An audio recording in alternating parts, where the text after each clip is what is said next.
भारत का इतिहास बहुत पुराना और गौरवशाली रहा है। लेकिन एक समय ऐसा आया जब यह देश गुलामी की जंजीरों में जकड़ दिया गया। साल 1600 में ईस्ट इंडिया कंपनी भारत में आई। इनका मकसद सिर्फ व्यापार करना था, लेकिन धीरे धीरे इन्होंने अपनी ताकत बढ़ानी शुरू की। भारत के अलग अलग राजाओं के बीच आपसी मतभेद थे। अंग्रेजों ने इसी कमजोरी का फायदा उठाया और एक एक करके पूरे देश पर अपना कब्जा जमा लिया। कुछ ही सालों में भारत पूरी तरह अंग्रेजों के नियंत्रण में आ गया। लोगों से भारी कर वसूला जाता था, गरीबों का शोषण किया जाता था और भारतीयों को अपने ही देश में कमतर समझा जाता था। धीरे धीरे लोगों के अंदर गुस्सा बढ़ने लगा और फिर आया साल 1857। साल 1857 में पहली बार भारत ने अंग्रेजों के खिलाफ बड़ी लड़ाई लड़ी। इसे रिवोल्ट ऑफ 1857 कहा जाता है। इस क्रांति की शुरुआत मंगल पांडे ने की। उन्होंने अंग्रेजों के खिलाफ आवाज उठाई और देखते ही देखते यह आग पूरे देश में फैल गई। सैनिकों और आम जनता ने मिलकर विद्रोह किया, लेकिन अंग्रेजों की ताकत ज्यादा थी और यह क्रांति असफल हो गई। हालांकि यह हार थी, लेकिन इसने आज़ादी की लड़ाई की नींव रख दी। इसके बाद धीरे धीरे भारत में जागरूकता बढ़ने लगी। लोग समझने लगे कि अगर उन्हें आज़ादी चाहिए तो उन्हें एकजुट होना होगा। साल 1885 में इंडियन नेशनल कांग्रेस की स्थापना हुई। इस संगठन ने लोगों को एक मंच दिया जहां वे अपनी बात रख सकते थे। शुरुआत में कांग्रेस शांतिपूर्ण तरीके से अपनी मांग रखती थी, लेकिन अंग्रेज उनकी बातों को नजरअंदाज करते रहे। फिर आया एक ऐसा समय जब भारत को एक नए नेता की जरूरत थी। साल 1915 में महात्मा गांधी भारत लौटे। उन्होंने पूरी आज़ादी की लड़ाई का तरीका बदल दिया। गांधी जी ने अहिंसा और सत्य का रास्ता अपनाया। उन्होंने कहा कि बिना हिंसा के भी लड़ाई जीती जा सकती है। उन्होंने नॉन कोऑपरेशन मूवमेंट शुरू किया।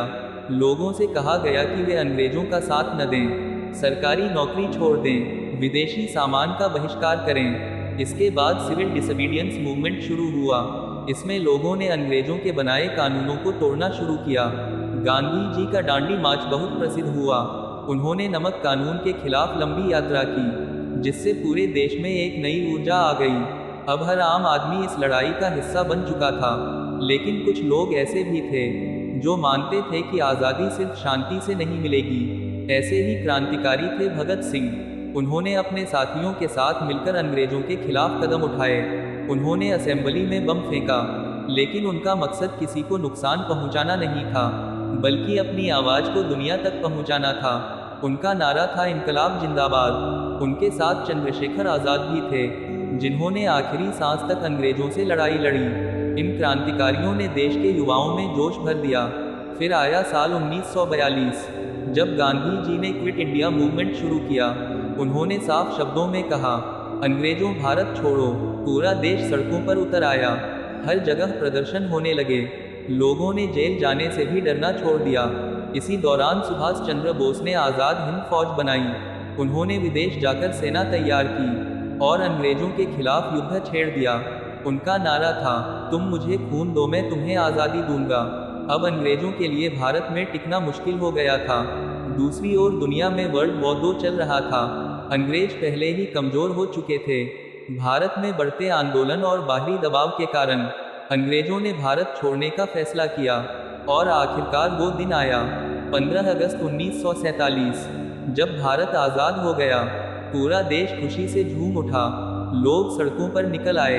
हर तरफ जश्न का माहौल था। लेकिन इस आज़ादी के साथ एक बहुत बड़ा दुख भी जुड़ा था।